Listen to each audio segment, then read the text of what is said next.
رب اشرح لي صدري ويسر لي أمري واحلل عقدة من لساني يفقه قولي. رب زدني علما رب زدني علما رب زدني علما. اللهم فقهنا في الدين اللهم فقهنا في الدين اللهم فقهنا في الدين. اللهم إني أسألك علما نافعا وعملا متقبلا ورزقا طيبا آمين اللهم ربنا آمين. آیات ہم شروع کرتے ہیں، بس 1 منٹ مجھے دیجیے گا، میں ذرا کھولنا چاہ رہی ہوں آیات. ہماری آج کی جو آیات ہے اس میں آپ نے قرآن کے بارے میں سنا ہوگا کہ قرآن کے اندر جو کچھ آیات ہیں وہ منسوخ ہوئی ہیں، یعنی کہ پہلے ان کا حکم تھا اور پھر وہ اللہ کی طرف سے ختم ہو گئی تھی. ٹھیک ہے، تو یہ اللہ تعالیٰ کا قانون ہے اور اللہ تعالیٰ کا ایک اصول ہے کہ اللہ تعالیٰ نے کچھ چیزیں پہلے قرآن میں نازل فرمائی تھیں اور ان کو پھر ہٹا دیا، اور اس کی جگہ یا تو پھر وہ آیت بالکل ہی ختم ہو گئی یا اس کی جگہ دوسرا حکم آ گیا. ٹھیک ہے، تو ہم دیکھتے ہیں کہ اللہ تعالیٰ کیا کہنا چاہ رہے ہیں. اور لاسٹ کلاس میں ہم نے جادو کے بارے میں پڑھا تھا، اور جادو کے بارے میں ہمارا بس یہ ایک کانسیپٹ کلیئر ہونا چاہیے کہ ہم اللہ کی ذات پر یقین رکھیں، اور ہماری زندگی میں کوئی بھی ایسا ہمیں لگے کہ نظر لگ گئی ہے یا کوئی ہمیں نقصان پہنچانے کی کوشش کر رہا ہے، تو ہمارا یقین اللہ کی ذات پر ہونا چاہیے کہ جب تک اللہ کا نہ حکم ہو کوئی انسان نہ ہمیں نقصان دے سکتا ہے اور نہ ہمیں کوئی فائدہ دے سکتا ہے. ٹھیک ہے، تو ہم آیت نمبر 106 سے آج اسٹارٹ کر رہے ہیں. آواز تھوڑی کم کرو. آیت نمبر 106 سے آج ہم شروع کر رہے ہیں. ما ننسخ من آیت او ننسها نأتی بخیر منها او مثلها الم تعلم ان اللہ علی کل شیء قدیر. اب یہ دیکھیں ننسخ کا لفظ یوز ہو رہا ہے. ٹھیک ہے، اس قانون کو نا ناسخ اور منسوخ کہتے ہیں. قرآنک ٹرم میں ناسخ منسوخ، کہ ناسخ ہو جانا اور منسوخ ہو جانا. نسخ کے لغوی معنی تو منسوخ کرنے کے ہیں، لیکن شرعی اصطلاح میں ایک حکم بدل کر دوسرا حکم نازل کرنے کے ہیں. یہ نسخ اللہ کی طرف سے ہوا، جیسے آدم علیہ السلام کے زمانے میں سگے بہن بھائی کا آپس میں نکاح جائز تھا، بعد میں اسے حرام کر دیا گیا وغیرہ. اسی طرح قرآن میں بھی اللہ تعالیٰ نے بعض احکام منسوخ فرمائے اور اس کی جگہ نیا حکم نازل فرمایا. یہودی تورات کو ناقابل نسخ قرار دیتے تھے اور قرآن پر بھی انہوں نے بعض احکام کے منسوخ ہونے کی وجہ سے اعتراض کیا. اللہ تعالیٰ نے ان کی تردید فرمائی اور کہا کہ زمین اور آسمان کی بادشاہی اسی کے ہاتھ میں ہے، وہ جو مناسب سمجھے کرے، جس وقت جو حکم اس کی مصلحت و حکمت کے مطابق ہو اسے نافذ کرے اور جسے چاہے منسوخ کر دے. یہ اس کی قدرت ہی کا مظاہرہ ہے. بعض قدیم گمراہوں اور آج کل کے بھی بعض مجدد دین نے یہودیوں کی طرح قرآن میں نسخ ماننے سے انکار کیا، لیکن صحیح بات وہی ہے جو مذکورہ سطروں میں بیان کی گئی ہے، یعنی کہ اللہ تعالیٰ کی مرضی ہے، اللہ تعالیٰ کا قرآن ہے، اور اللہ تعالیٰ چاہیں تو کچھ چیزیں منسوخ اور نسخ کر سکتے ہیں. لیکن اب قرآن مکمل ہو چکا ہے اور اب جو ہے قیامت تک اس میں obviously کوئی تبدیلی نہیں ہوگی. لیکن یہ اس دور کی بات ہے جب قرآن نازل ہو رہا تھا اور کچھ احکامات آ رہے تھے اور پھر وہ کبھی کبھی منسوخ ہو جاتے تھے. اللہ تعالیٰ یا تو ٹوٹلی اس کو قرآن سے ختم کر دیتے تھے، یا کیا کرتے تھے، اس سے بہتر حکم لے کر آتے تھے.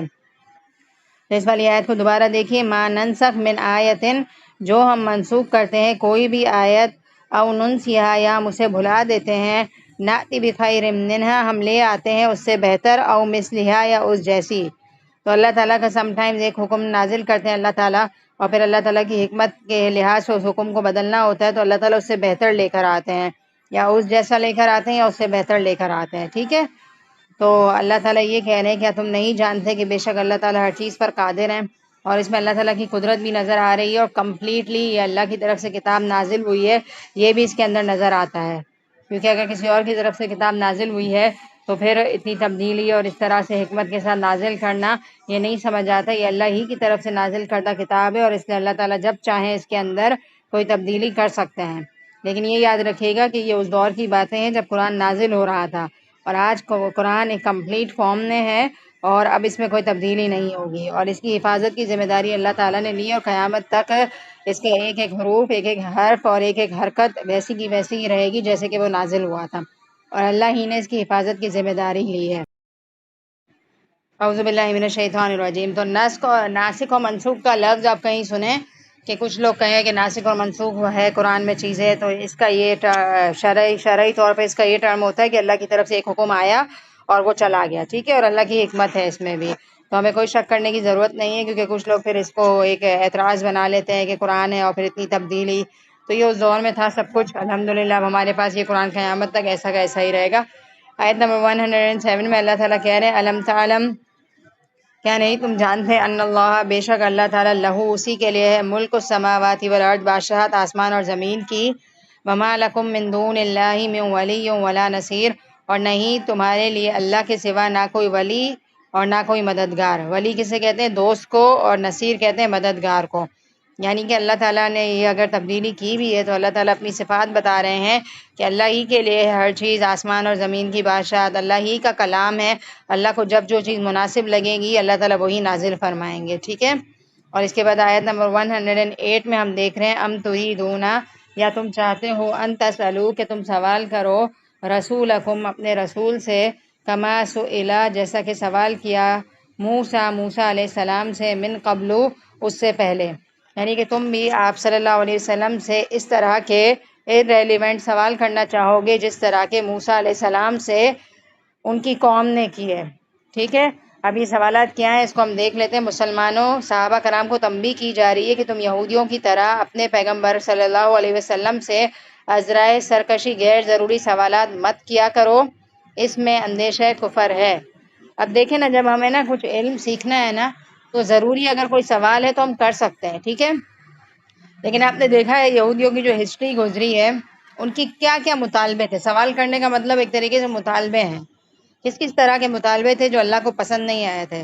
ایک مطالبہ آپ نے یہ دیکھا کہ انہوں نے یہ ڈیمانڈ کی کہ ہمیں اللہ کو دیکھنے کے لیے آنا ہے آپ کے ساتھ، تو پھر ان پر بجلی گر گئی۔ تو ان کی بہت ساری چیزیں ایسی تھیں جو صحیح نہیں تھیں۔ اسی طرح گائے ذبح کرنے کا حکم تو اللہ تعالیٰ نے دے دیا، لیکن انہوں نے طرح طرح کے سوالات کیے، کیسی ہو اور کیا ہو، اور ان کی ہسٹری گزری ہے کہ ان کو ماننا نہیں ہوتا تھا اور اعتراضات کرنے ہوتے تھے تو وہ کیا کرتے تھے، جان بوجھ کے سوالات کرتے تھے تاکہ کیا ہو، کوئی بھی ایسی چیز سامنے آ جائے کہ ہمیں موقع مل جائے کہ ہم نہ مانیں۔ تو ہمیں اور صحابہ کرام کو زمانے میں قرآن ان پر نازل ہوا، اس سے سمجھایا جا رہا ہے کہ رسول اللہ صلی اللہ علیہ وسلم کی ایک شان ہے اور ایک ان کا رسپیکٹ ہے اور ان کا ادب اور احترام ہے، اور ان پر شریعت نازل ہوئی ہے اور قرآن نازل ہوا ہے۔ تو اگر سیکھنے کے لیے، علم حاصل کرنے کے لیے تم کوئی سوال کرتے ہو تو کوئی مسئلہ نہیں ہے، لیکن غیر ضروری سوالات اتنے نہ کرو جو تمہیں ایمان سے خارج کر دیں، کیونکہ بہت زیادہ سوالات کرنا اور پھر اس حد تک سوال کرنا کہ جس سے انسان کے ایمان کا اندیشہ ہو تو پھر یہ انسان کے لیے نقصان دہ ہوتا ہے۔ میں آپ کو پھر اس کی مثال بھی دیتی ہوں، پہلے آیت کمپلیٹ کر لوں۔ وَمَن يَتَبَدَّلِ الْكُفْرَ، اور جو کوئی بدل دے گا کفر کو، بالایمانی، ایمان کے ساتھ، فقط تو تحقیق دل، وہ گمراہ ہو گیا، سوا السبیل، سیدھے راستے سے۔ اب آپ دیکھیں، ہمیں نا جب کوئی چیز ماننی ہوتی ہے نا تو ہم بس پوچھتے ہیں کہ یہ کرنا چاہیے، جواب مل جاتا ہے ہاں کرنا چاہیے، دلیل مل جاتی ہے قرآن اور سنت ہے، ہمارے لیے کافی ہے، پھر ہم عمل کر لیتے ہیں۔ لیکن اگر ہمیں نہیں ماننا ہوتا تو ہم کیا کرتے ہیں؟ جیسے ہم نے گائے والے کا واقعہ پڑھا، کیا کرا ان لوگوں نے؟ ان کو کوئی خاص دلچسپی نہیں تھی گائے قربان کرنے میں، اس لیے انہوں نے سوالات کرنا شروع کر دیے۔ اور ہوتا یہ کہ انسان جب زیادہ سوالات کرتا ہے نا تو اس کے لیے ہی مشکل ہو جاتی ہے، جیسا کہ ہم نے گائے والے واقعے میں دیکھا۔ اب دیکھیں، جن چیزوں میں شریعت ہمیں خاموش نظر آتی ہے کہ کر بھی لو تو کوئی مسئلہ نہیں ہے، نہ بھی کرو تو کوئی مسئلہ نہیں ہے، تو ان چیزوں میں ہمیں بہت زیادہ الجھنا نہیں چاہیے اور بہت زیادہ سوالات نہیں کرنے چاہیے۔ اب آپ دیکھیں، ہم مسلمان ہیں، ہمارا بلیو ہے کہ اللہ تعالیٰ ہیں، اور ہم ویسے تو اللہ تعالیٰ ہر جگہ موجود ہے، لیکن امیجنیشن میں آپ کے دماغ میں کیا آتا ہے کہ اللہ تعالیٰ عرش پر ہے۔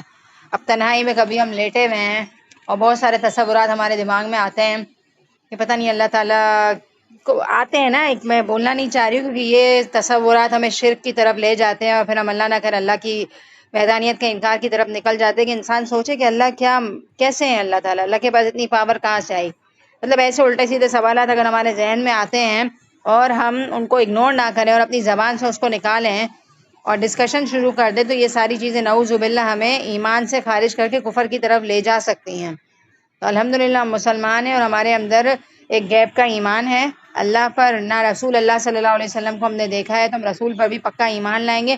جنت اور جہنم بھی ہم نے دیکھی نہیں ہے، لیکن ہو سکتا ہے کبھی ہم سوچیں کہ کیا مطلب اللہ نے کیسے جنت بنائی ہوگی، اتنی بڑی کیسے ہو سکتی ہے، اتنی خوبصورت کیسے ہو سکتی ہے، اور جہنم اتنی بھیانک کیوں ہوگی۔ مطلب الٹی سیدھی باتیں کریں اور اپنے ذہن کو الجھائیں۔ تو ان شارٹ میں خود بھی اس طرف زیادہ نہیں جانا چاہ رہی ہوں ورنہ ہمارا ہی دماغ وہ ہوگا۔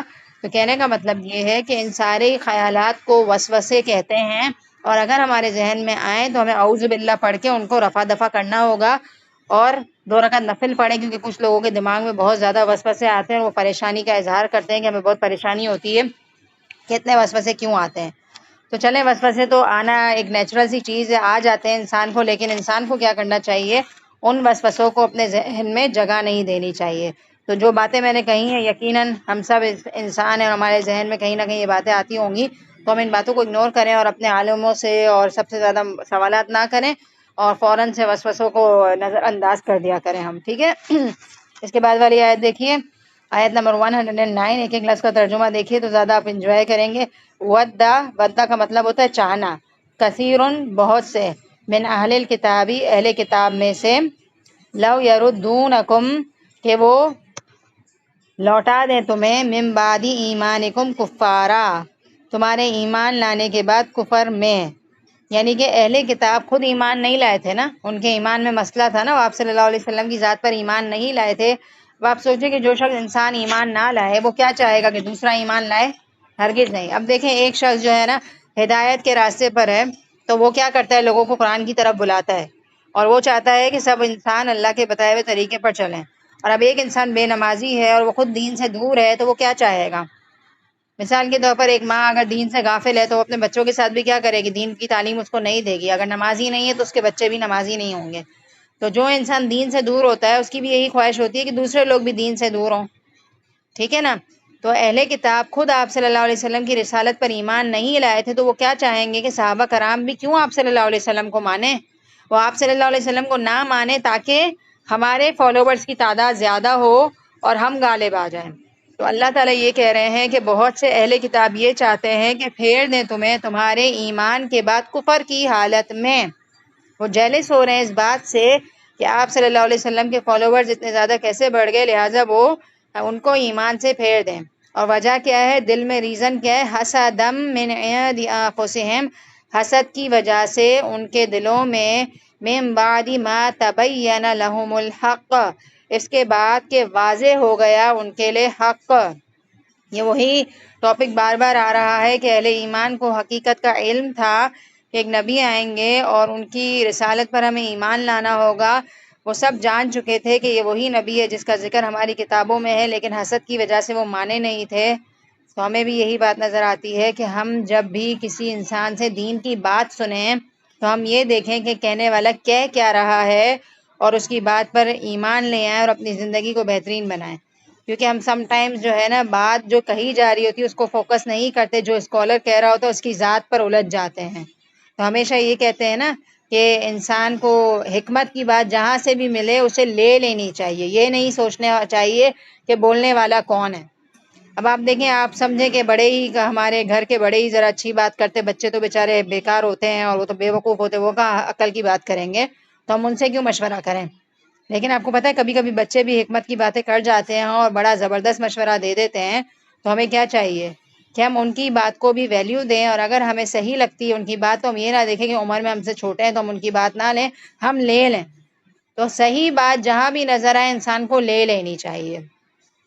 اور ایک بات میں ایڈ کروں گی، وہ یہ میں اس دن ایک دفعہ سن رہی تھی کہ ہمارے بچے جو ہیں نا ان کو ہم اپنے گھریلو معاملات میں شامل نہیں کرتے، اور بہت اچھا میں لیکچر سن رہی تھی بچوں کی امپورٹنس پر اور بچوں کو تربیت کس طرح سے کریں گے اور ان کو ان کی امپورٹنس کس طرح سے دلائیں گے۔ تو اس میں یہ سن رہی تھی کہ پتہ نہیں کتنے سال کا انہوں نے کہا، دماغ سے نکل گیا، جیسے شاید 10 سال کا تھا، 10 سال کے بچوں کو ہم ویلیو نہیں دیتے نا، 10 سال کا شاید لفظ انہوں نے یوز کیا اور کہا 10 سے لے کر 22 سال تک ہے نا بچوں کو اپنا دوست بناؤ۔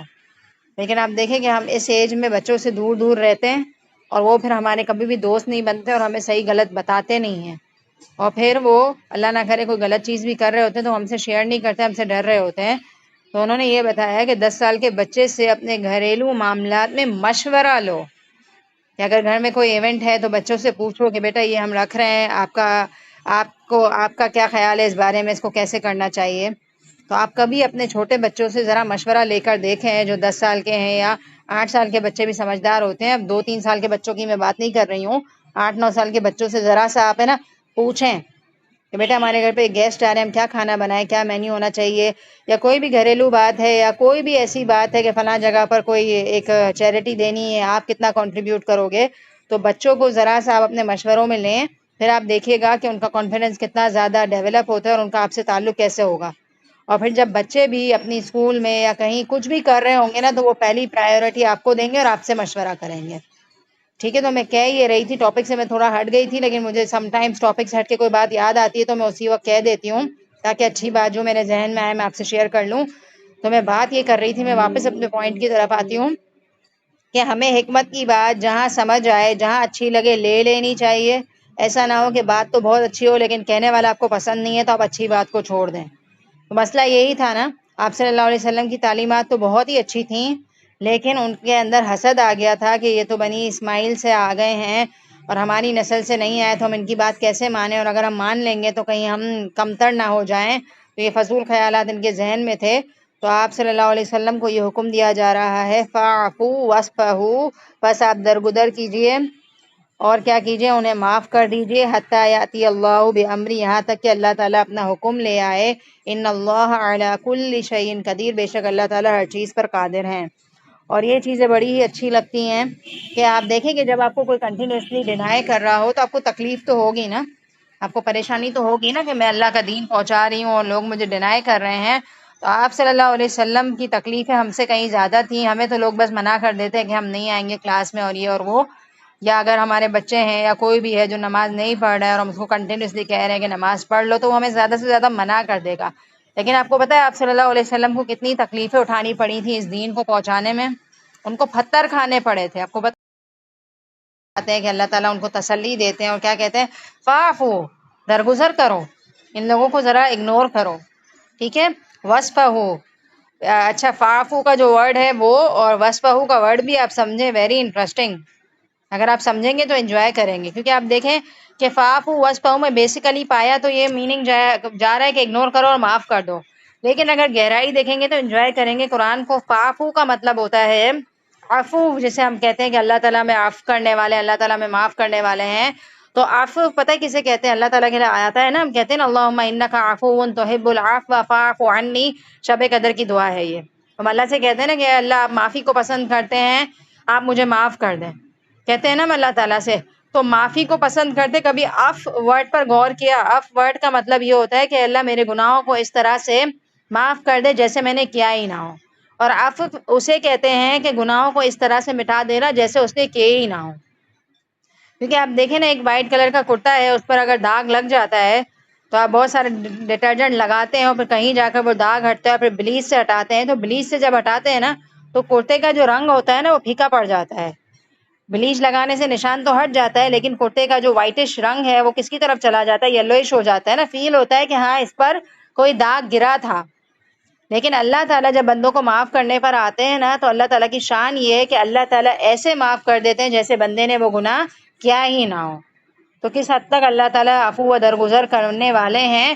تو اللہ تعالیٰ آپ صلی اللہ علیہ وسلم کو بھی یہی سکھا رہے ہیں کہ تبلیغ کا کام ہے تو مشکل، لوگ مخالفت کریں گے لیکن تمہارا کیا کام ہے، تم عفو سے کام لو، اوکے۔ اور وصفہو کا جو ورڈ ہے اس کا مطلب یہ ہے، بہت ہی پیارا لفظ ہے، بہت ہی پیارا، پر عمل کرنا اتنا ہی ہم جیسے لوگوں کے لیے مشکل ہے۔ وصفہو کا کیا مطلب ہے؟ خوبصورتی سے اگنور کرنا۔ وصفہو کا جو میننگ پایا جاتا ہے نا، سواد فا اور ہاں، اس کے اندر میننگ پایا جاتا ہے خوبصورتی سے اگنور کرو۔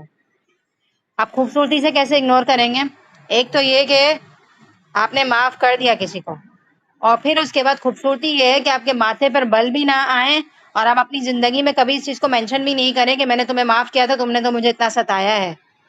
اور یہ چیز آپ صلی اللہ علیہ وسلم کی زندگی میں پریکٹیکل نظر آتی ہے کہ آپ صلی اللہ علیہ وسلم جب مکہ سے ہجرت کر کے مدینہ گئے اور پھر فاتحانہ حیثیت سے واپس مکہ میں داخل ہوئے تو ان کے دشمن ڈر رہے تھے کہ آج ہمارے ساتھ کیا ہوگا، تو آپ صلی اللہ علیہ وسلم نے کیا کہا تھا کہ لا تثریب علیکم الیوم یغفر اللہ لکم، میں نے تمہیں معاف کر دیا، اللہ بھی تمہیں معاف کرے۔ اور آپ صلی اللہ علیہ وسلم کے ماتھے پر نہ کوئی بل تھے اور نہ آپ صلی اللہ علیہ وسلم کے اندر کوئی انتقام لینے کا جذبہ تھا، اتنی خوبصورتی سے معاف کیا تھا کہ اکثر لوگ اس وقت آپ صلی اللہ علیہ وسلم کی اس عفو و درگزر کو دیکھ کر فتح مکہ کے موقع پر ایک بڑی تعداد میں لوگ اسلام لے آئے تھے، صرف اس وجہ سے کہ آپ صلی اللہ علیہ وسلم نے کس طرح سے ان کو معاف کیا تھا۔ تو اللہ تعالیٰ یہ کہہ رہے ہیں کہ لوگ تمہیں جھٹلا رہے ہیں، لوگ تمہیں پریشان کر رہے ہیں، تو تم عفو و درگزر سے کام لو، یہاں تک کہ اللہ اپنا حکم لے آئے۔ اللہ کا کیا حکم ہے کہ ابھی تم مغلوب ہو، ابھی تمہیں شکست مل رہی ہے، ایک وقت آئے گا کہ اے محمد صلی اللہ علیہ وسلم تم غالب آ جاؤ گے۔ اور یاد رکھو ان اللہ علی کل شیء قدیر، اللہ ہر چیز پر قادر ہے۔ دیکھیں قرآن جو ہے نا، سم ٹائمز یہ آیت آپ کی زندگی میں ایز اٹ از فکس نہیں ہوگی، یہ آیت آپ کے لیے شاید ایسے فکس نہ ہو، کیونکہ آپ ابھی اسٹوڈنٹ ہیں اور آپ لوگوں کو دین کی طرف ابھی بلا نہیں رہے، لیکن الحمدللہ میں دین کی طرف لوگوں کو بلا رہی ہوں، اور لوگ کبھی آتے ہیں کبھی نہیں آتے، تو مجھے کیا کرنا ہوگا؟ معافی سے کام لینا ہوگا، اگنور کرنا ہوگا۔ میں بلا رہی ہوں، نہیں آ رہے تو کوئی بات نہیں، سم ٹائمز ایزیلی منہ پر منع کر دیتے ہیں کہ ہمارے پاس ٹائم نہیں ہوتا، کبھی اور روڈلی بھی کبھی لوگ کہہ دیتے ہیں کہ ہم تو بہت مصروف ہیں، آپ فارغ ہیں، اور کبھی بیچارے ہلکی انداز میں منع کر رہے ہوتے۔ تو اگر جب ہم دین کا پیغام پہنچا رہے تو ہمیں ہمت پکڑنی ہوگی۔ ایک دفعہ اگر سامنے والے نے منع کیا تو 2-4 دن بعد یا 1-2 ہفتے کے بعد گھما پھرا کے واپس بلایا، تو یہ ہماری زندگی کا ایک مقصد ہونا چاہیے۔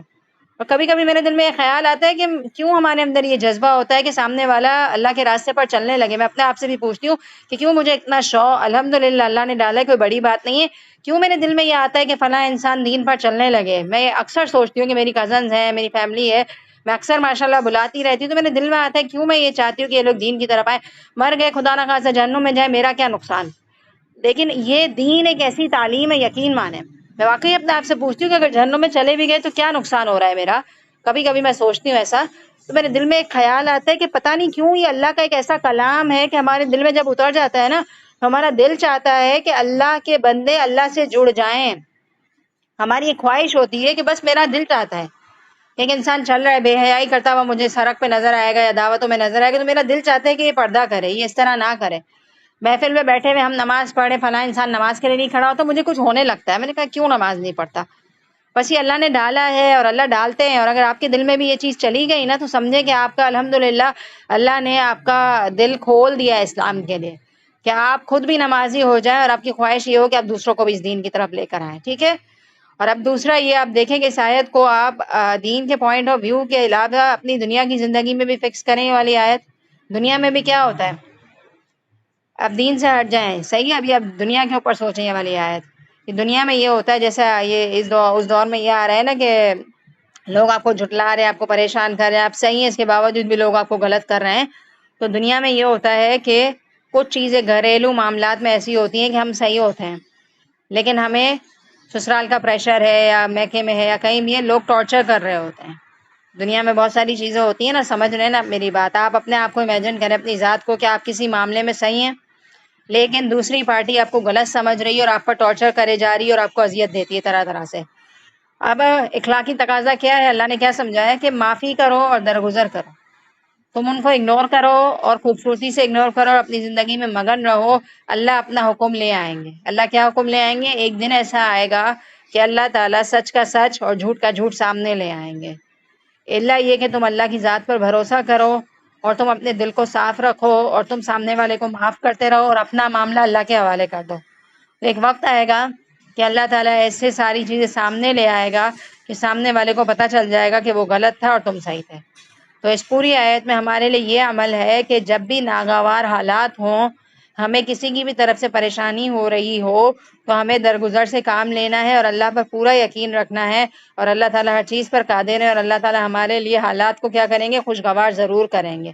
ابھی حالات مشکل ہیں، ہم دوسروں کے پریشر میں رہ رہے ہیں، ایک دن آئے گا کہ ہم حکمران ہو جائیں گے اور باقی ہمارے ماتحت ہو جائیں گے، ٹھیک ہے؟ اور یہ زندگی کا حصہ ہے اور تاریخ اپنا سرکل گھماتی رہتی ہے۔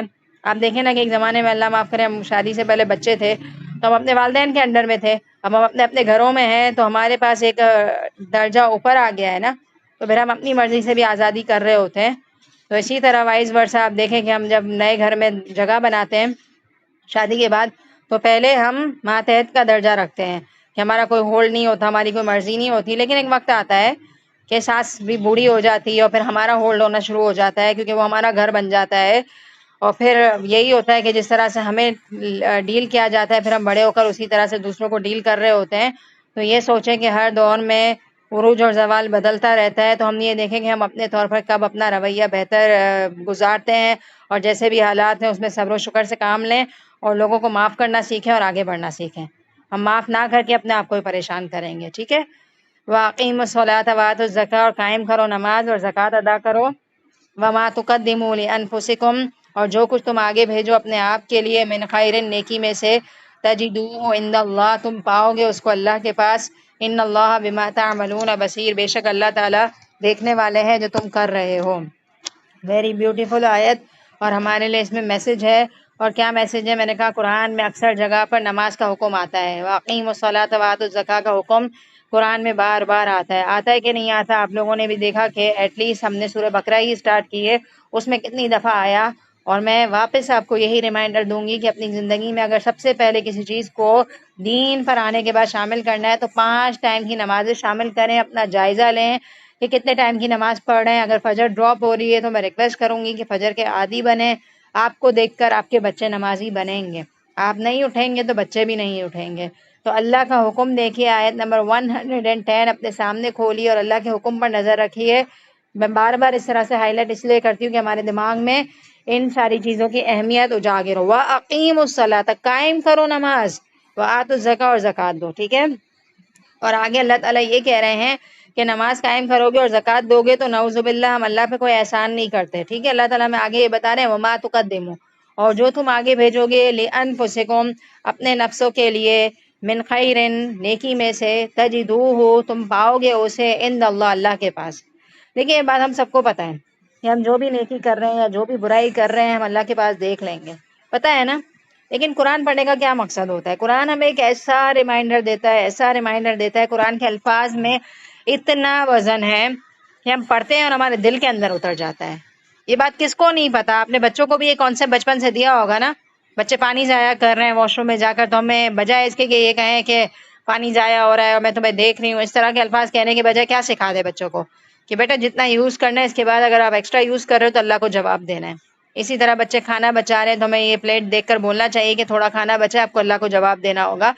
تو ہم یہ ساری چیزیں بچوں کو سکھائیں. اور ہم سب کو یہ بات پتہ ہے کہ اللہ تعالیٰ ہمیں دیکھ رہے ہیں اور ہر چیز کا ہمیں حساب یا کتاب دینا ہے.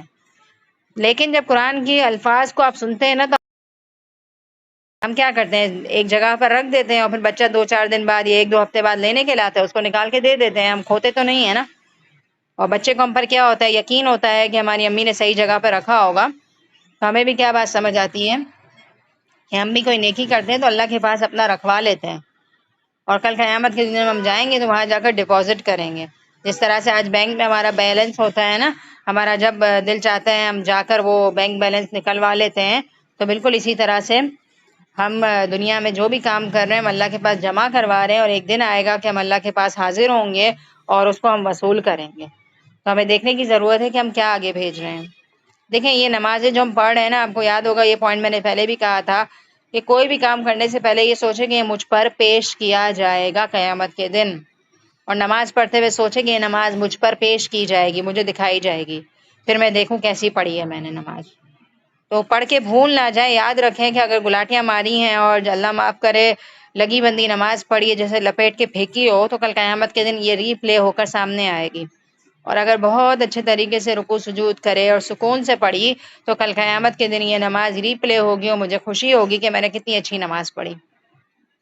اب دیکھیں انسان اپنے بارے میں بہت سینسیٹیو ہوتا ہے، اپنے بارے میں نقصان برداشت نہیں کرتا. اب آپ سوچیں کہ جو کام ہم اپنے لیے کرتے ہیں نا اور اپنی اولادوں کے لیے کرتے ہیں وہ میرے خیال میں کسی اور کے لیے اس لیول کا کر ہی نہیں سکتے. مثال کے طور پر آپ کسی کے کپڑے ڈیزائن کروانے کے لیے جا رہے ہیں بازار، تو آپ جتنی خواہی اپنے لیے کریں گے نا، آپ کو کسی نے کہا میرے لیے فلاں کپڑے بنوا دینا، تو آپ گئے ایک مارکیٹ گئے اور سیدھا سیدھا ایک کلر لیا اور بس اس پہ ایمبرائڈری کروائی اور پکڑا دی اسے. لیکن اگر آپ کو اپنے لیے کپڑے بنوانے تو آپ کیا کریں گے؟ پوری مارکیٹ چھان لیں گے اور سب سے اچھا کلر چوز کریں گے، سب سے اچھی لیسز لگوائیں گے اور سب سے اچھا ڈیزائن کریں گے اور پھر اچھے طریقے سے اس کو اسٹچ کروا کر پہنیں گے. کریں گے نا؟ یہ اپنی اولاد کے لیے کر سکتا ہے انسان، ایسا کسی اور کے لیے نہیں کر سکتے، یہ گارنٹی ہے. تو یہ بات بتائیں کہ نماز جو ہے نا ہم کسی اور کے لیے نہیں پڑھ رہے، میں اپنے لیے پڑھ رہی ہوں. لیکن نماز کا ہم کیا حال کرتے ہیں؟ سوچے تو صحیح کیا کرتے ہیں ہم. نماز اذان ہو گئی، بیٹھے ہوئے چائے کا کپ ہاتھ میں انجوائے کر رہے ہیں، پی رہے ہیں دیر لگا کر کھڑے ہوئے، اور اتنی دیر سے کھڑے ہوئے کہ خود بخود سستی آ گئی، اور پھر فٹافٹ 4 رکعت عصر کے پڑھ لیے یا مغرب تیزی میں پڑھ لی، اور ادھر ادھر دھیان ہے، چولہوں پہ کچھ رکھا ہوا ہے اور گھنٹیاں بج رہی ہیں تو وہاں دھیان جا رہا ہے اور بے دھیانی کی انتہا ہے. تو یہ یاد رکھا کریں، اپنے آپ کو نماز پڑھنے سے پہلے یاد دلائیں کہ میں جو بھی کر رہی ہوں مجھے قیامت کے دن اس کو دیکھنا ہوگا اور میں اپنے لیے پڑھ رہی ہوں. اور جب اپنے لیے کروں گی تو خوبصورتی کے ساتھ کروں گی نا. اپنے لیے کھانا بناتے ہیں تو بڑے دل سے بنا رہے ہوتے ہیں، لیکن کسی اور کے لیے بنانا پڑ جائے تو شاید وہ دل شامل نہیں ہوتا. تو پھر ہم اپنا کوئی بھی کام جب دل سے کرتے ہیں تو نمازیں بھی ہمیں کیسی پڑھنی چاہیے؟ دل سے پڑھنی چاہیے. ٹھیک ہے. نمازوں کا ٹاپک ہر تھوڑے دنوں بعد آتا ہے اور تھوڑا بہت ٹچ میں ہمیشہ دوں گی تاکہ ہم سب کی نمازیں امپروو ہو جائیں. یہ ایون کے یقین مانیں جب نماز کا ٹاپک آتا ہے میں آپ کو بتاتی ہوں تو میری نماز میں ماشاءاللہ بہت فرق آتا ہے، تو میں امید کرتی ہوں کہ آپ کی نمازوں میں بھی آتا ہوگا۔ آیت نمبر 111 دیکھتے ہیں۔ وَقَالُوا، انہوں نے کہا، لَن يَدْخُلَ الْجَنَّةَ، ہرگز نہیں داخل ہوگا جنت میں، الا مگر من کانا، جو یہودی ہو، ہودن او نصارا، یا نصرانی ہو، عیسائی ہو، تلک امانیہم، کہہ دیجئے کہ یہ تمہاری خواہشات ہیں، قل ہاتوا برہانکم، کہہ دیجئے کہ تم دلیل لے کر آؤ، ان کنتم صادقین، اگر تم سچے ہو۔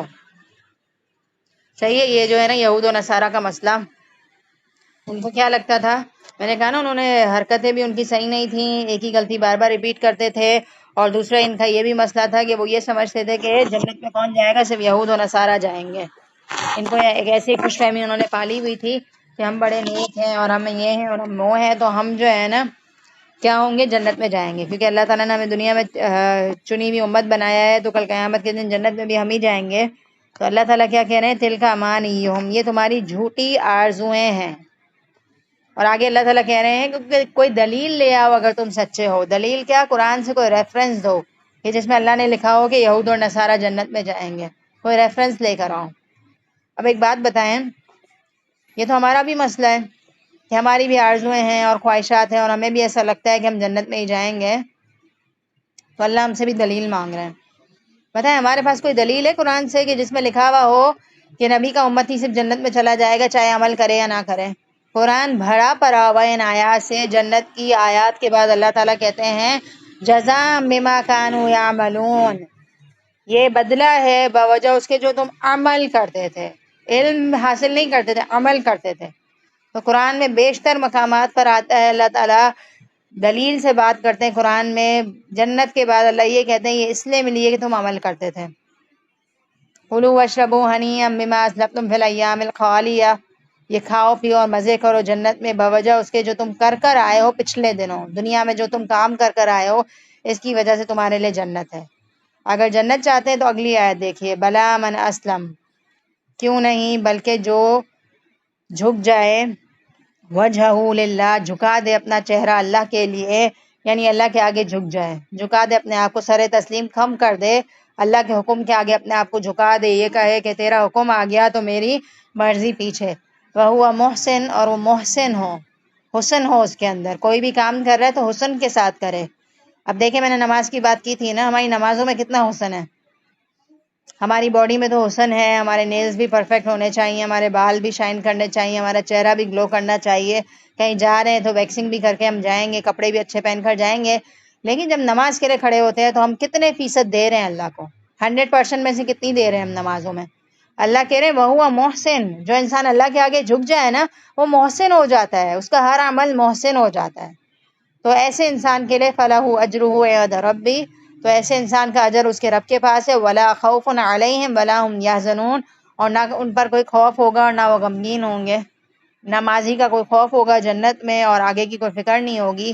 جنت ایک ایسی جگہ ہے کہ انسان نہ دنیا کے غم پالے گا وہاں، اور نہ آنے والے مستقبل کا خوف ہوگا، کیونکہ ان کے لیے اب امن ہی امن ہوگا، وہ ایسی جگہ پر داخل ہو گئے ہیں جہاں صرف امن ہی امن ہے۔ اس آیت میں کیا سیکھنے کو ملا؟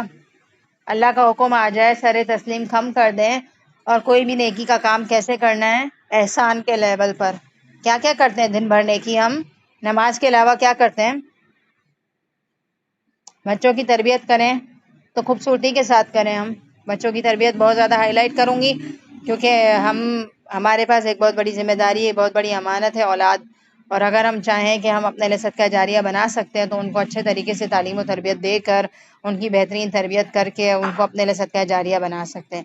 اس کے علاوہ دن بھر کیا نیکی کرتے ہیں؟ لوگوں کے ساتھ تعلقات کرتے ہیں، ڈیلنگ ہوتی ہے لوگوں کے ساتھ، گھر میں بہت سارے لوگ آپ کے رہتے ہوں گے، ان سے ملاقات ہوتی رہتی ہوگی آپ کی، تو مسکراتے چہرے کے ساتھ ایک دوسرے کو دیکھنا، ایک دوسرے کو سلام کرنا، کیونکہ اگر ہمارا چہرہ بجھا ہوا ہوتا ہے نا، سامنے والا خود بیچارہ ڈپریشن میں چلا جاتا ہے، تو آپ اپنا چہرہ صحیح رکھیے تاکہ سامنے والا آپ کی وجہ سے پریشان نہ ہو۔ صحیح ہے؟ شوہر گھر پر آئے آفس سے تھکے ہوئے تو ان کو اچھا چہرہ دینا، اگر آپ کی ساس وغیرہ ساتھ رہتی ہیں تو ان کے ساتھ اچھے چہرے سے ملاقات کرنا، سلام کرنا، اچھے اخلاق سے پیش آنا، نرمی سے رہنا، کوئی بات ہو جائے اونچ نیچ تو ذرا درگزر سے کام لینا، تو یہ ساری چیزیں ہمارے لیے اس میں بہت بڑا لیسن ہے۔ تو ایسے انسان کے لیے ہی اجر ہے اس کے رب کے پاس۔ وقالت الیہود لیست النصارى علی شیء، وقالت النصارى ليست اليهود ولا شيء وهم يتلون الكتاب. بات یہ ہے کہ یہود و نصارہ بھی ایک دوسرے سے مطمئن نہیں ہیں. یہود کہتے ہیں کہ عیسائی کسی چیز پر نہیں ہے، یعنی کہ ان کا کوئی دین ایمان نہیں ہے، اور نصارہ کہتے ہیں کہ یہود کسی چیز پر نہیں ہے، حالانکہ دونوں کتاب پڑھتے ہیں. دونوں کے پاس کتاب آئی ہے، یہودیوں کے پاس تورات آئی ہے، عیسائیوں کے پاس انجیل آئی ہے، لیکن دونوں اللہ معاف کر ایک دوسرے کو بلیم کرتے ہوئے نظر آ رہے ہیں. اور کیا کہہ رہے ہیں؟ تم کسی چیز پر نہیں، دوسرا کہہ رہا ہے تم کسی چیز پر نہیں. تو نعوذ باللہ آج مسلمانوں کا بھی یہی حال ہے کہ ہر کوئی اپنے فرقے پر اگر خوش ہے تو ہر کسی کو عمل کرنے دیں، کیونکہ اللہ تعالیٰ دیکھ رہے ہیں کہ کون عمل کر رہے ہیں. ہم لڑنے بیٹھ جاتے ہیں کہ تمہارا کوئی دین ایمان نہیں ہے، تم اس فرقے سے بلونگ کرتے ہو، تم اس فرقے سے بلونگ کرتے ہو. لیکن ہم سب مسلمان ہیں اور ہمارے بیچ میں کامن قرآن اور سنت ہے. تو اگر کوئی شخص قرآن اور سنت کی تعلیمات پر عمل کر رہا ہے تو ہمارا کوئی حق نہیں بنتا کہ ہم اس کو اللہ معاف کر الٹا سیدھا بولیں، کیونکہ ہمیں نہیں پتہ اللہ کے نزدیک اس کا مقام اور مرتبہ کتنا زیادہ ہے. لہٰذا ہمیں دوسروں کے عمل کی فکر نہیں کرنی چاہیے، اپنے عمل کی فکر کرنی چاہیے. ٹھیک ہے. كذلك قال الذين لا يعلمون مثل قولهم، اسی طرح کہا ان لوگوں نے جو نہیں جانتے تھے ان جیسی بات. فاللہ يحكم بينهم يوم القيامة فيما كانوا فيه يختلفون. تو اللہ تعالیٰ فیصلہ. میں بھی کبھی کبھی ایسے سوچ رہی ہوتی ہوں کہ سامنے والے کو ہم اپنی بات پروو کر دیں کہ ہم غلط نہیں ہیں، اور ہمارا بہت زیادہ دل چاہ رہا ہوتا ہے کہ ہماری سچائی سامنے آ جائے. تو دماغ میں یہ خیال آتا ہے لیکن دنیا میں نا ہم کسی کو بھی اپنے سچے ہونے کا دعویٰ کر تو دیں لیکن ہماری سامنے والا بات مانے گا نہیں. تو میں اکثر یہ سوچتی ہوں کہ قیامت کے دن جب ہم حشر کے میدان میں کھڑے ہوں گے تو جس انسان سے میں ڈر رہی ہوں اس کا تو کوئی اختیار ہی نہیں ہوگا نا. قیامت کے دن فیصلہ کون کرے گا؟ اللہ کریں گے. تو ہمیں اپنا ہر معاملہ جہاں ہم بے اختیار ہو جائے نا دنیا میں، سمجھانے کے باوجود بھی کلیئر نہ کر سکے اپنی بات، تو اپنا معاملہ اللہ کی عدالت میں دے دینا چاہیے، کیونکہ کل قیامت کے دن انسان فیصلہ نہیں کریں گے، اللہ فیصلہ کریں گے. ہمارے لیے کتنی بڑی موٹیویشن ہے کہ ہم لوگوں کے رویوں سے بے نیاز ہو جائیں اور یہ سوچیں کہ فیصلہ تو اللہ نے کرنا ہے، ان لوگوں نے کون سا فیصلہ کر لینا ہے. ومن اظلم، اور کون بڑا ظالم ہے اس سے، ممن منع، جو منع کرے مساجد اللہ، اللہ کی مساجدوں میں، ان یذکر، کہ ذکر کیا جائے، فیہا، اس میں، اسمہ، اللہ کا نام، وسعی فی خرابہا، اور اس کی خرابی کی کوشش کرے. اولئک ما کان لہم، یہی لوگ نہیں ہیں ان کے لیے، ان یدخلوہا، کہ وہ داخل ہوں اس مساجد میں، الا خائفین، مگر ڈرتے ہوئے، لہم فی الدنیا خزی ولہم فی الآخرۃ عذاب عظیم، ان کے لیے دنیا میں رسوائی ہے اور ان کے لیے آخرت میں بڑا عذاب ہے. اب اس آیت کے اندر ایک بہت برا کیریکٹر نظر آ رہا ہے، اور وہ کن لوگوں کا کیریکٹر ہے ہم سب جانتے ہیں کہ قریش مکہ بھی لوگوں کو اللہ کی مسجد میں آنے سے روکتے تھے. آپ کو پتہ ہوگا کہ ایک مرتبہ انہوں نے آپ صلی اللہ علیہ وسلم کو بھی عمرہ کرنے کے لیے آنے کے لیے روکا تھا. پوری ایک تاریخ میں واقعہ گزرتا ہے کہ قریش مکہ نے ایک مرتبہ آپ صلی اللہ علیہ وسلم اور صحابہ کرام عمرہ کی نیت کر کے آئے تھے، احرام بھی باندھا ہوا تھا، سب کچھ تھا، تو آدھے راستے سے ان کو روک دیا گیا تھا. اور اسی طرح وہ اللہ کی مسجد سے روکتے تھے لوگوں کو کہ وہ اس کے اندر آئیں، اور وہ یہ چاہتے تھے کہ اللہ کی مساجد میں اللہ کا ذکر نہ ہو اور مساجدوں کو آباد نہیں بلکہ ویران کر دیا جائے. تو اللہ تعالیٰ یہ کہہ رہے ہیں کہ مساجد تو ایسی جگہ ہے جس میں انسان کو چاہیے کہ وہ ڈرتے ہوئے داخل ہو، اللہ کا خوف رکھے اپنے دل میں اور عبادت کرے. لیکن ایسے لوگ جو یہ حرکتیں کریں ان کے لیے دنیا کی زندگی میں بھی رسوائی ہے اور ان کے لیے آخرت میں بڑا عذاب ہے. اوکے. اب ان آیات کا ذرا سا بیک گراؤنڈ بھی دیکھ لیتے ہیں کہ کیا اس میں بیک گراؤنڈ آ رہا ہے. بیک گراؤنڈ کو پڑھیں گے تو آپ کو زیادہ کلیئر ہو جائے گا. اور جو میں نے بات آپ کو کہی ہے صلح حدیبیہ کے موقع پر جب مشرکین مکہ نے آپ صلی اللہ علیہ وسلم کو روکا تھا، اس کا اشارہ بھی یہاں ملتا ہے. تھوڑا سا اور دیکھ لیتے ہیں. جن لوگوں نے مسجدوں میں اللہ کا ذکر کرنے سے روکا، یہ کون ہے؟ ان کے بارے میں مفسرین کی دو رائے ہیں. ایک رائے یہ ہے کہ اس سے مراد عیسائی ہیں جنہوں نے بادشاہ روم کے ساتھ مل کر بیت المقدس میں یہودیوں کو نماز پڑھنے سے روکا اور اس کی تقریب میں حصہ لیا. اور یہ جو بیت المقدس کا لفظ آ رہا ہے نا، اس سے مجھے آج کے دور میں بھی یہ والی بات یاد آ رہی ہے کہ آپ کو پتہ ہوگا کہ آج اللہ معاف کرے جو بیت المقدس ہے، جو ہماری مقدس مسجد ہے، مسجد اقصیٰ جسے کہا جاتا ہے، تو وہاں بھی کیا ہو رہا ہے؟ مسلمانوں پر ظلم ہو رہا ہے نا. آپ وقتاً فوقتاً نیوز دیکھتے ہیں کہ مسلمانوں کو ان کی مساجد میں عبادت کرنے سے روکا جا رہا ہے اور ان کو قتل کر دیا جا رہا ہے. تو یہ سازش ہے اور یہ حرکتیں آج بھی یہودی کر رہے ہیں مسلمانوں کو نقصان پہنچانے کے لیے. لیکن حافظ ابن کثیر نے اس سے اختلاف کرتے ہوئے اس کا مصداق مشرکین مکہ کو قرار دیا، جنہوں نے ایک تو نبی کریم صلی اللہ علیہ وسلم اور آپ کے صحابہ کو مکہ سے نکلنے میں مجبور کر دیا اور یوں خانہ کعبہ میں مسلمانوں کو عبادت سے روکا. پھر صلح حدیبیہ کے موقع پر بھی یہی کردار دہرایا اور کہا کہ ہم اپنے آباء و اجداد کے قاتلوں کو مکہ میں داخل نہیں ہونے دیں گے، حالانکہ کعبہ میں کسی کو عبادت سے روکنے کی اجازت اور روایت نہیں تھی، یعنی کہ کوئی کسی کو روک نہیں سکتا تھا اتنی بڑی جگہ میں عبادت کرنے سے، لیکن انہوں نے یہ حرکتیں کریں۔ تو اللہ تعالیٰ یہ کہہ رہے ہیں مسجد تو ایک ایسی جگہ ہے جس میں انسان کو خوف کے ساتھ داخل ہونا چاہیے، اللہ کی عبادت کی نیت سے داخل ہونی چاہیے، لیکن جو یہ حرکتیں کریں ان کے لیے دنیا میں بھی رسوائی اور آخرت میں بھی ان کے لیے دردناک عذاب ہے۔ تو اگر آج ہمارے مسلمانوں پر جہاں کہیں بھی ظلم ہو رہا ہے، ان کو عبادت سے روکا جا رہا ہے، مساجد سے نکالا جا رہا ہے، مساجدوں کو نقصان پہنچایا جا رہا ہے، تو ایسے لوگ جان لیں کہ دنیا بھی وہ اپنی خراب کر رہے ہیں اور آخرت میں بھی ان کے لیے بڑا عذاب ہوگا۔ وَلِلَّهِ الْمَشْرِقُ وَالْمَغْرِبُ، اللہ ہی کے لیے ہے مشرق اور مغرب، فَأَيْنَمَا تُوَلُّوا فَثَمَّ وَجْهُ اللَّهِ، تو جہاں کہیں تم منہ موڑو تو اللہ ہی کا اس طرف منہ ہے، یعنی کہ ڈائریکشن ہے۔ ان اللہ واسع علیم، بے شک اللہ تعالیٰ وسعت والے ہیں اور جاننے والے ہیں۔ اب آپ یہ سوچ رہے ہوں گے کہ یہ اچانک کیا آیت آ گئی، تو یہ آپ کو پتا ہوگا کہ آپ صلی اللہ علیہ وسلم پہلے خانہ کعبہ کی طرف منہ کر کے نماز پڑھتے تھے، اور پھر آپ صلی اللہ علیہ وسلم کو تھوڑے دنوں کے لیے قبلہ تبدیل کر دیا گیا تھا، اور آپ صلی اللہ علیہ وسلم اس بات کو پسند کرتے تھے کہ ان کا خانہ کعبہ ہی اصل میں قبلہ رہے امت کا، تو آپ صلی اللہ علیہ وسلم کی خواہش پر واپس قبلہ خانہ کعبہ ہو گیا تھا۔ تو وقتی طور پر جو قبلہ بدلا تھا نا، اس سے مسلمان ظاہر سی بات ہے تھوڑا سا اپسیٹ ہوئے تھے، اور آپ صلی اللہ علیہ وسلم بھی اپسیٹ ہوئے تھے، اور آپ صلی اللہ علیہ وسلم بار بار آسمان کی طرف دیکھتے تھے کہ اللہ کا جلدی سے حکم آئے اور ہمیں واپس وہی قبلہ مل جائے، کیونکہ یہ امت کے لیے ایک سعادت تھی کہ ان کو خانہ کعبہ کی طرف، جس طرح سے اللہ کا گھر ہے تو اسی طرف عبادت کرنے کا ایک ان کا الگ سا ایک سعادت تھی۔ تو وقتی طور پر اللہ کی طرف سے احکامات کچھ آئے تھے۔ یہ پوری ڈیٹیل آپ جو ہے نا سیاقول کا جو پارہ شروع ہوتا ہے نا، سیکنڈ پارہ، اس کے اندر بہت ڈیٹیل میں پڑھیں گے، تو یہاں میرے خیال میں مختصر رہنا ہی میرے لیے کافی ہے، ٹھیک ہے۔ تو اللہ تعالیٰ سے بھی یہ تسلی دے رہے ہیں کہ پریشان نہیں ہو، مشرق ہو یا مغرب ہو، تم جس طرف بھی منہ کرو اللہ کو اسی طرف پاؤ گے۔ تو اگر قبلہ تبدیل ہو بھی گیا ہے تو مسئلے والی بات تو نہیں ہے، اللہ تو ہر جگہ ہی موجود ہے نا۔ تو ان اللہ واسع علیم، اللہ تعالیٰ وسعت والے ہیں اور علم والے ہیں۔ تو یہ والی آیت آپ آج یہیں اتنی ہی سن لیں، کیونکہ سیاقول پانے میں آیت کی اتنی ڈیٹیل آئے گی کہ آپ کو بالکل ہی کلیئر ہو جائے گا کہ کس کس طرح سے مسلمانوں کے قبلے تبدیل ہوئے تھے، اور پورا حکم اس کے اندر ہمیں ملتا ہے۔ وَقَالُوا اتَّخَذَ اللَّهُ وَلَدًا سبحانہ، اور انہوں نے کہا کہ بنا لیا اللہ نے بیٹا۔ نعوذ باللہ، اللہ تعالیٰ کے بارے میں بھی یہ لوگ کہا کرتے تھے نا کہ اللہ تعالیٰ نے بیٹا بنا لیا ہے۔ سبحانہ، پاک ہے اللہ تعالیٰ، یعنی کہ اللہ کی کوئی اولاد نہیں ہے۔ بل لہ ما فی السماوات والارض، بلکہ اللہ ہی کے لیے ہے جو کچھ آسمانوں میں اور جو زمین میں ہے۔ کل لہ قانتون، سب کے سب اس کے فرما بردار ہیں، یعنی کہ اللہ تعالیٰ سب پہ ہولڈ رکھتے ہیں، اللہ تعالیٰ سب سے بڑے ہیں اور اس کو کسی اولاد کی ضرورت نہیں ہے، وہ اکیلا ہی کافی ہے، اس کو اپنی بادشاہت میں کسی کو شریک کرنے کی ضرورت نہیں ہے۔ بدیع السماوات والارض، نئے سرے سے پیدا کرنے والے ہیں آسمان اور زمین کو۔ وَإِذَا قَضَىٰ أَمْرًا، اور جب اللہ تعالیٰ کسی کام کو کرنے کا حکم دیتے ہیں، فَإِنَّمَا يَقُولُ لَهُ كُن فَيَكُونُ، تو اس کے لیے کہتے ہیں ہو جا، تو وہ ہو جاتا ہے۔ اور یہ اللہ تعالیٰ کی بہت بڑی یہاں میں قدرت نظر آتی ہے کہ اللہ تعالیٰ کے لیے کوئی بھی کام مشکل نہیں ہے۔